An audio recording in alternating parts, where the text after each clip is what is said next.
My name is Jay Leno, and let it hereby be known that I'm taking over all the shows in late night. All right.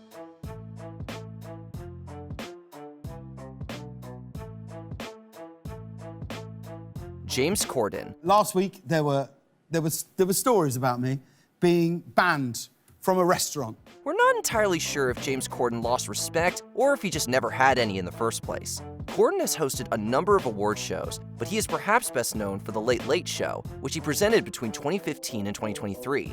Despite his continued success and prevalence, Corden's public reputation has plummeted.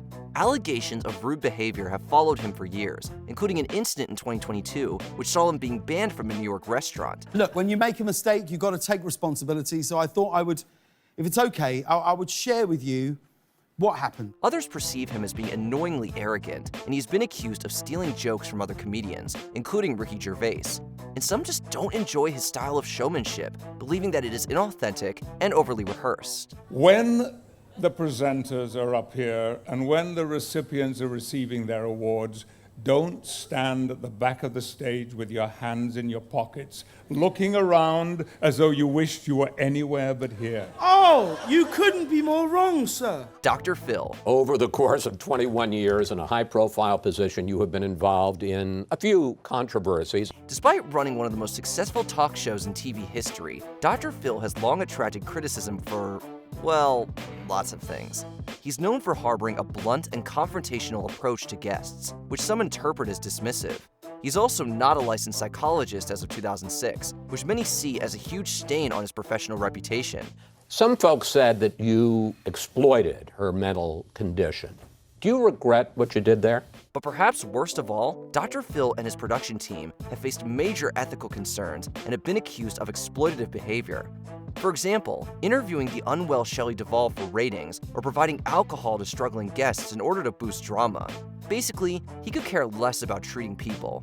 It's all for the TV. Friday on an all-new Dr. Phil. The Shining's Shelley Duvall, from red carpet to near recluse. I loved Robin Williams. I don't think he's dead. Where do you think he is? Shape-shifting. Do you see him? Have, yes. Jeremy Kyle. It has a reputation for confrontation and controversy where participants face off to air their most personal problems. This English broadcaster hosted the Jeremy Kyle Show between 2005 and 2019, attracting widespread criticism along the way. The program was accused of turning personal struggles into public spectacle, often exploiting vulnerable people and turning them into national laughingstocks. Kyle himself was also infamous for his aggressive interview style, often being extremely confrontational with guests, and sometimes even outright humiliating them. I would question the amount of help and support that actually comes out of appearing on a show like the Jeremy Kyle Show, in terms of the fact that I wonder what it's like for them going back into their everyday lives and having aired their difficulties in public in such a way and on such a program. But the final straw for everyone, including the network, came in 2019 when a guest took his own life shortly after appearing on the show. A coroner later exonerated the producers, but the backlash was still enormous, and the show was swiftly canceled. And with that, what little respect Kyle had evaporated. While he feels that appearing on the show may have exacerbated his feelings towards his relationship with his partner deteriorating, he doesn't feel that it was a direct cause of Steve Diamond taking his own life. Brian Williams. And what the New York Times and the Washington Post reported last night was that, as you said, there's a number of examples of embellishments that haven't been made publicly known, but have been found by NBC. And my sources are telling me the same thing, that at least 10 instances of exaggerations have been found. Unlike the others so far on this list, Brian Williams was a respectable journalist, having worked for NBC since 1993 and winning a number of awards. But that goodwill was ripped away in 2015 when it was found that Williams had greatly exaggerated his experiences in Iraq. For years, he recounted a story where his military helicopter was hit by an RPG and forced to make an emergency landing. However, military personnel later came forward and clarified that Williams was in a different helicopter that was never under direct fire. Sorry, I don't remember you being on my aircraft. I do remember you walking up about an hour after we had landed to ask me what had happened. Other crew members confirmed this discrepancy to the military magazine Stars and Stripes. As a leading anchor for a major news network, Williams was expected to maintain high journalistic integrity, and this incident eroded public trust. He was subsequently fired from NBC Nightly News and demoted to MSNBC. His account does seem to differ from what crew members in the lead chopper told Stars and Stripes, that Williams was, quote, nowhere near that aircraft or two other Chinooks flying in the formation that took fire. Jay Leno. He released a statement today that said, I won't participate in the destruction of The Tonight Show. Oh, man. Fortunately, though, I will. I'll burn it down if I have to. Despite his long career in show business, Jay Leno is now just the guy who screwed over Conan. Leno left The Tonight Show in 2009 and was replaced by Conan O'Brien. In return, he got his own primetime talk show. However, it struggled in the ratings, so NBC decided to reshuffle their lineup, moving Leno to the late-night slot and pushing Conan past midnight. You know, kid, why'd you want to do that? Conan rejected this plan and chose to leave the network rather than capitulate. You know, ladies and gentlemen, are they closing a curtain or something there? No? I didn't think so. Okay, we didn't rehearse today because we didn't care. He got a hefty severance package. Leno was reinstated to The Tonight Show, and his reputation tanked. Many people defend Leno, arguing that this was more NBC's fault than his, but he still lost a ton of public favor and was widely regarded as a backstabber. All of his friends got together and had a party. They had a cake, and Jay, this is an interesting point, Jay cut the cake with the same knife he stuck in Conan's back. Paula Deen. Paula, what about the very serious allegation? The very serious allegation of you using the N-word. Hot butter and oil, Sam? Which N-word is she talking about? There's a whole bunch of N-words. Well, the bad one. Like nutrition. No. Having hosted a number of popular TV shows, Paula Deen is one of the most prominent chefs in America. Or she was. The downfall began in 2013, when Deen was sued by a former employee for racial and sexual discrimination. During the resulting deposition, Deen acknowledged having used the N-word in the past. It wasn't just the use of the word that spurred controversy, but her nonchalant attitude, answering of course when asked if she had ever used it. In newly released transcripts from her deposition last month, Deen is asked, quote, have you ever used the N-word yourself? Yes, of course, she said. She lost her television show and several endorsement deals in the fallout. And to make matters worse, her apologies were deemed insincere and made into jokes.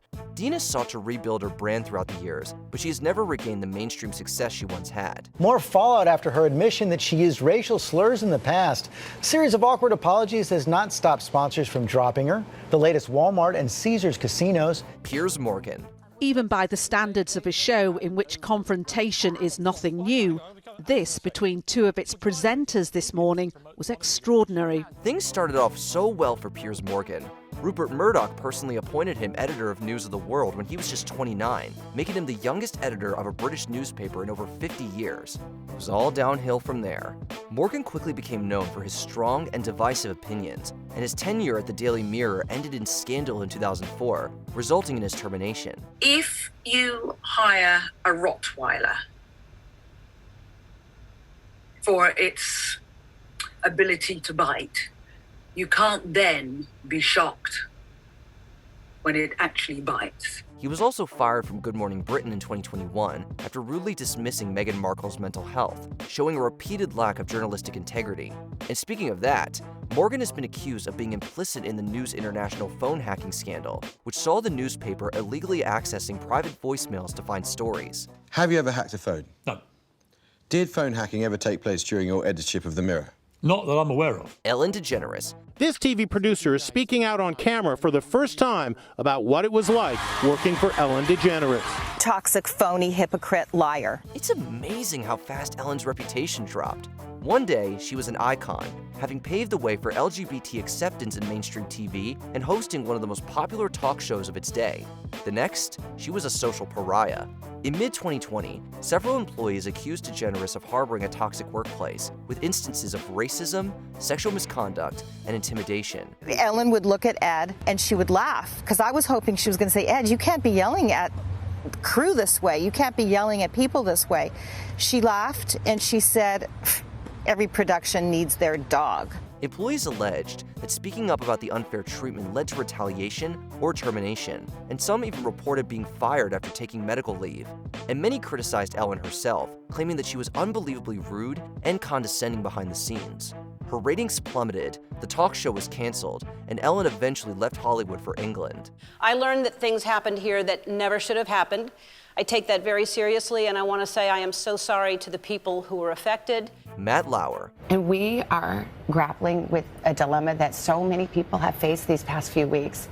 How do you reconcile your love for someone with the revelation that they have behaved badly? And I don't know the answer to that. There was a time when Matt Lauer was the name in reporting. He began hosting Today in 1994 and remained there for over 20 years. However, his tenure came to an end in 2017 after getting hit with Me Too allegations.